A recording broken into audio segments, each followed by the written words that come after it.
मित्रों, भाइयों, बहनों एवं सज्जनों, श्री राम गायत्री दर्शन में आप सबका स्वागत है। आजकल युग परिवर्तन कल की अवतार की चर्चा खूब हो रही है।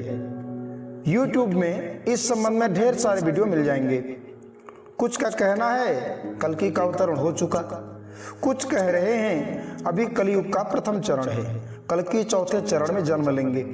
कोई कह रहा है कल की राजस्थान में जन्म लेंगे, कोई उड़ीसा तो कोई उत्तराखंड में जन्म लेने की बात कह रहे हैं। कुछ धार्मिक संस्थाएं अपने अपने गुरुओं को कल की सिद्ध करने में लगे हैं। कुल मिलाकर जितनी मुंह उतनी बातें। अब अलग अलग मतांतर के इस कोलाहल में सत्य क्या है, कैसे समझ में आए? सत्य जानने के लिए हम 3 कसौटियों पर परखने का प्रयास करते हैं।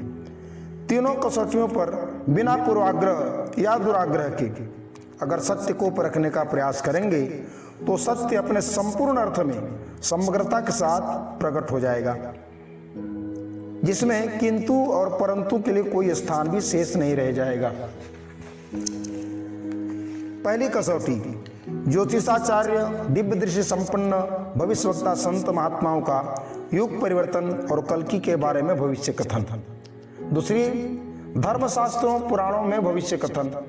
तीसरा, अवतार का स्वरूप क्या है, उसकी सामर्थ्य क्या है और उसका विश्वव्यापी प्रभाव कैसे होगा।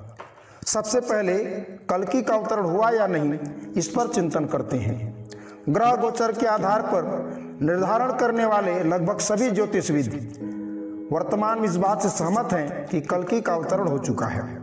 जहां तक कलियुग की अवधि 4,32,000 की बात है, उसके लिए विद्वानों के द्वारा काल गणना में भूल हुई या नहीं, इस पर बिना वाद विवाद किए हमें इस विषय पर चिंतन करना चाहिए कि समाज की वर्तमान स्थिति को देखते हुए बड़े सहजता के साथ अनुमान लगाया जा सकता है कि यह मान्यता कितनी प्रासंगिक है। पूरे विश्व में धरती की, उसमें रहने वाले मनुष्यों की आर्थिक, सामाजिक, प्राकृतिक स्थिति जितनी विषम है, उसे देखकर वर्तमान में इन विषयों के विशेषज्ञ विद्वानों, वैज्ञानिकों का कथन है कि इन विषम परिस्थितियों में तत्काल सुधार नहीं हुआ तो अगले 100 वर्ष में ही दुनिया समाप्त हो जाएगी। सबसे पहली समस्या है जनसंख्या विस्फोट की। अपने देश भारत की बात करें तो सन 1960 में भारत की जनसंख्या 43 करोड़ के आसपास थी। आज हम 140 करोड़ हो चुके। 64 वर्ष में 97 करोड़ की वृद्धि। बताइए अगले 50 वर्ष में क्या स्थिति होगी, कल्पना कीजिए। धरती का निरंतर गिरता जल स्तर, निरंतर बढ़ते तापमान के परिणाम स्वरूप पिघलते ग्लेशियर, समुद्र के भीतर डूबते द्वीप, निरंतर प्रदूषित होती वायु और जल, रासायनिक खेती के परिणाम स्वरूप बंजर होती धरती, उजड़ते वन और अंततः भविष्य में भोजन, जल और वायु, आवास की समस्या का क्या समाधान होगा, ये किसी के समझ में नहीं आ रहा है। अभी तो कलयुग के 5000 वर्ष ही बीते हैं, जब 100 वर्ष में पूरा करना ही असंभव लग रहा है तो 4,32,000 का क्या होगा। अतः सहज अनुमान लगाया जा सकता है कल्कि का जन्म हो चुका है। अधिकांश ज्योतिषविद इस बात से सहमत भी हैं। पुराणों से प्रमाण ले तो हरिवंश पुराण, लिंग पुराण, मनुस्मृति एवं भागवत में 4800 वर्षों का सतयुग, 3600 वर्षों का त्रेतायुग, 2400 वर्षों का द्वापर और 1200 वर्षों का कलयुग बताया गया है, जो अब समाप्त होने वाला है। इस बात को पर्याप्त बल देने के लिए दिव्य दृष्टा संत सूरदास की भविष्यवाणी प्रसिद्ध है। रे मन धीरज क्यों न धरे, 1,900 के ऊपर ऐसो योग परे, 7 बरस लो सतयुग फैले धर्म की बेली बढ़े। तात्पर्य क्या? 1900 के ऊपर सन 2000 में सतयुग के आगमन का युग है और जो हजारों वर्षों तक बना रहेगा। भविष्यमालिका पुराण में संत अच्युतानंद दास जी लिखते हैं, बाल मुकुंद साली याव शेष हेवे, सही दिन कलयुग संपूर्ण हेवे।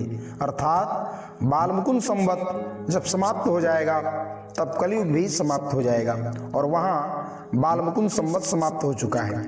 इसके अलावा त्रिमूर्ति या त्रिदेव के वस्त्रों में आग लगने, नील चक्र के झुक जाने की घटना को कलयुग की समाप्ति का संकेत इस पुराण में बताया गया है और यह घटनाएं घट चुकी है। सितंबर 1972 में दुनिया के प्रमुख ज्योतिषियों का एक सम्मेलन कोरिया में हुआ, जिनकी 80% भविष्यवाणी सत्य सिद्ध हो चुकी थी। इस सम्मेलन में 104 ज्योतिषाचार्य सम्मिलित हुए। अपने ज्योतिष गणना के आधार पर युग परिवर्तन के संबंध में इनका भविष्य कथन था। एशिया के किसी देश में जन्मा एक महान संत विश्व में भारी परिवर्तन लाने के लिए कार्यरत है। इस शताब्दी के अंत तक इस संत का प्रयास इतना सफल होगा कि उसकी गरिमा का मूल्यांकन करने के लिए उपयुक्त कल्पना करना भी असंभव हो जाएगा। उसके विचार क्रांति के प्रभाव से वर्ण, संप्रदाय, मतांतर के भेदभाव मिट जाएंगे। पूरे विश्व के हर देश में उसके क्रांतिकारी विचारों का प्रभाव दिखेगा। कल्कि अवतार के संबंध में दक्षिण के प्रसिद्ध संत और भविष्यवक्ता रामन स्वामी अय्यर के कथन अभी तक हुए भविष्य कथनों में सबसे स्पष्ट है।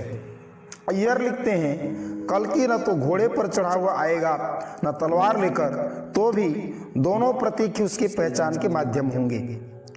घोड़ा शक्ति का प्रतीक है, उस पर आसीन होने का अर्थ है कि वह इतना समर्थ होगा कि शक्ति उसकी इच्छा अनुसार कार्य करेगी। तलवार का मतलब काटना होता है, लेकिन सिर्फ सिर ही नहीं काटे जाते भाई, विचार भी काटे जाते हैं। कल्कि पुराण के अनुसार कल्कि बौद्धों से संग्राम करेगा। यहाँ बौद्धों से मतलब बुद्धिवादी, भोगवादी, संकीर्ण विचारधारा के लोग जो पदार्थ के सिवा कुछ सोच नहीं सकते, उनकी विचारधारा को कल्कि पूरी तरह काट देगा। अय्यर लिखते हैं, कल्कि का जन्म मथुरा के पास ही होगा। संभल का अर्थ है चंबल नदी का तटवर्ती ग्राम। वह महान गायत्री उपासक और सावित्री तत्व का ज्ञाता होगा। इस समय अनेक लोग स्वयं को कल्कि बताने लगेंगे, पर इनमें से कोई सृजन नहीं कर सकता, जिनसे कोई सृजन संभव नहीं है। जबकि कल्कि नाम महापुरुष आर्ष ग्रंथों का उद्धार करेगा। वह साधारण गृहस्थ होगा, अतुल संपत्ति का स्वामी होकर भी उसका रहन सहन साधारण गृहस्थ जैसा होगा। उसकी संपत्ति लोक मंगल के लिए होगी। अपने जीवन के उत्तर काल में स्थान परिवर्तन करेगा। बाद में उसकी साध्वी पत्नी शासन सूत्र संभालेगी और भूलो भटकों को राह दिखाएगी।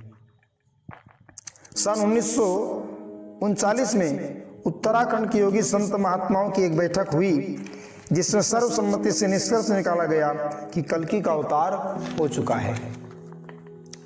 पर समस्या यह थी, जब अनेक लोग स्वयं को कल्कि बताने लगेंगे, तब असली कल्कि की पहचान कैसे होगी। इसके लिए उन्होंने कुछ विशेष पहचान निर्धारित किए और कहा, इन विशेषणों से युक्त व्यक्ति ही वास्तविक कल्कि होगा। उन्होंने कल्कि अवतार नामक एक छोटी सी किताब छपाकर पूरे देश में वितरित भी किया कि लोग नकली कल्कि के चक्कर में न पड़ें। उस पुस्तक के कुछ अंश इस प्रकार हैं। वह एक सुदृढ़ संगठन का स्वामी होगा। परम ब्रह्म परमात्मा से लेकर व्यक्तियों के पारस्परिक संबंधों के बारे में वह जो विचार विवरण आचार संहिता बनाएगा, उसे तर्कवादी और शिक्षित व्यक्ति भी मानेंगे। वह समस्त वैज्ञानिकों का वैज्ञानिक होगा। उस महापुरुष के मस्तिष्क में वी आकार का चंद्रमा होगा। वह विशुद्ध भारतीय वेशभूषा वाला स्वभाव से बालकों जैसा सरल स्वभाव का होगा। योद्धाओं जैसा साहसी, अश्विनी कुमारों की तरह चीर युवा, वेद शास्त्रों का प्रकांड पंडित होगा। 24 अक्षरों का उसके जीवन में विशेष महत्व होगा। 24 वर्ष की आयु में वह योग की उच्च भूमिका में प्रवेश करेगा। 24 अक्षर वाले मंत्र का जप करेगा। 24 वर्ष तक तप करेगा। उसके तपश्चर्या में 24,000, 24 लाख, 24 करोड़ जप की साधनाएं सम्मिलित होंगी। 24 योगियों का संचालन और संपादन करेगा।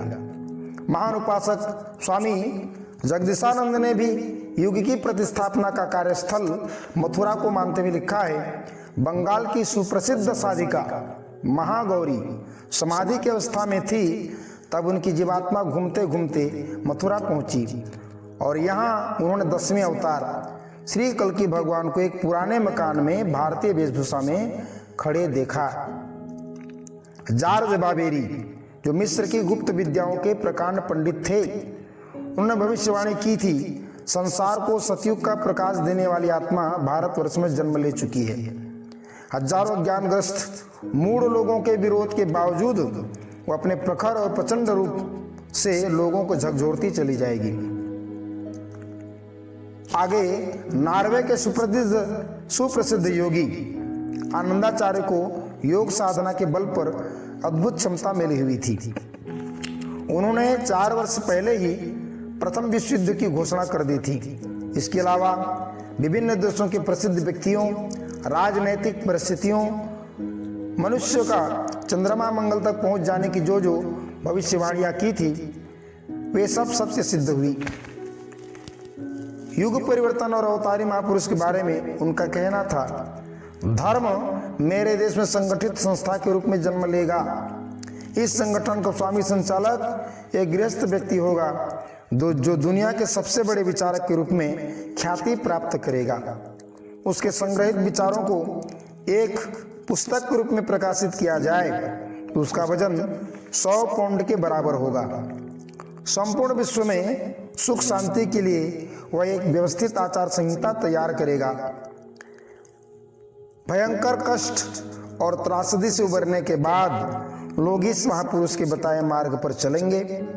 सन 1971 में यह एक शक्तिशाली संगठन के रूप में प्रकाश में आ जाएगा।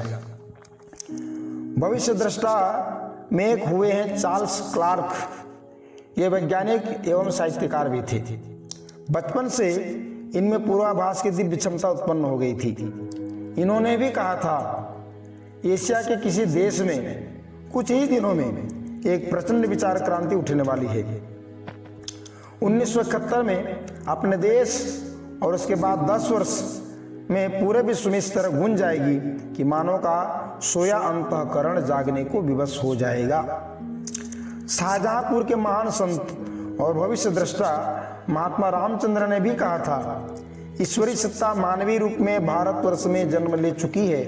दुनिया के लोगों को उसके बारे में जब पता चलेगा तो लोग पहचान नहीं पाने के कारण घोर पश्चाताप करेंगे, जैसे राम और कृष्ण के समय में किया था। उन्होंने एक नई बात बताई थी कि सूर्य की गर्मी पिछले कुछ समय से कम हो रही है। इसका कारण है मानव शरीरधारी उस ईश्वरीय सत्ता द्वारा सूर्य की शक्ति का उपयोग किया जाना। यह नया अवतार सावित्री शक्ति, गायत्री तत्व और सूर्य शक्ति का सिद्ध साधक होगा। मित्रों, इस तरह की भविष्यवाणियों की सूची बहुत लंबी है, सब पर प्रकाश डालना संभव नहीं। विश्व के महान भविष्य दृष्टाओं में Jeane Dixon, Jules Verne, professor हरार्कियो, Peter Hurkos, Nostradamus, John Savage और एंडरसन आदि ने वर्तमान को युग परिवर्तन का समय बताया है। अब कल्कि पुराण की भविष्यवाणी को समझ लेते हैं। वैसे तो बहुत विस्तार से कल्कि के बारे में बताया गया है, पर सार संक्षेप इस प्रकार है। भगवान कल्कि संबल ग्राम में विष्णु शर्मा के घर में जन्म लेंगे। माता सुमति होगी, सावित्री के उपासक होंगे। महेंद्र पर्वत के निवासी भगवान परशुराम उनके गुरु होंगे। मथुरा का राज्य सूर्य केतु को सौंपकर हरिद्वार में अपने पत्नी के साथ निवास करेंगे।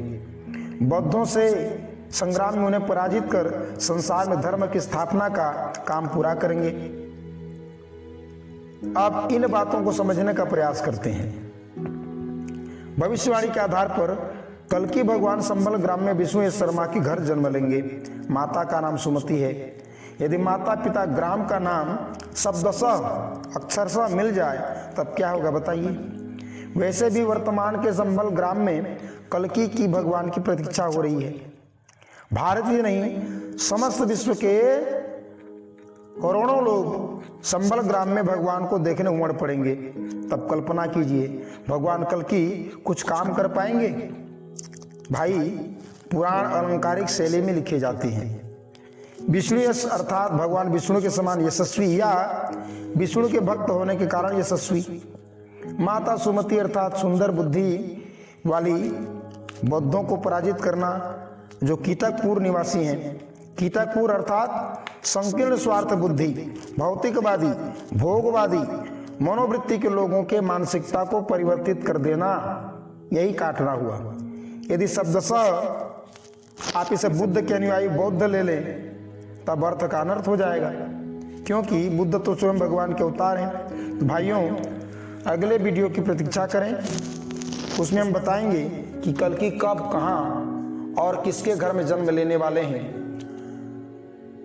स्वरूप क्या है, शक्ति क्या है, सामर्थ्य क्या है, ये पूरी बात बताएंगे जो अभी तक आपको किसी ने नहीं बताया होगा। पूरा नाम लेकर के बताएंगे, तो प्रतीक्षा कीजिए और लोक हित में इस वीडियो को अधिक से अधिक शेयर कीजिए, ताकि लोगों का जो कल्कि के संबंध में भ्रम है वो दूर हो जाए और कल्कि भगवान के साथ जुड़कर हम लोग यशस्वी बने, सौभाग्य के धनी बने, जीवन और जन्म को सफल बनाएं। ओम शांति।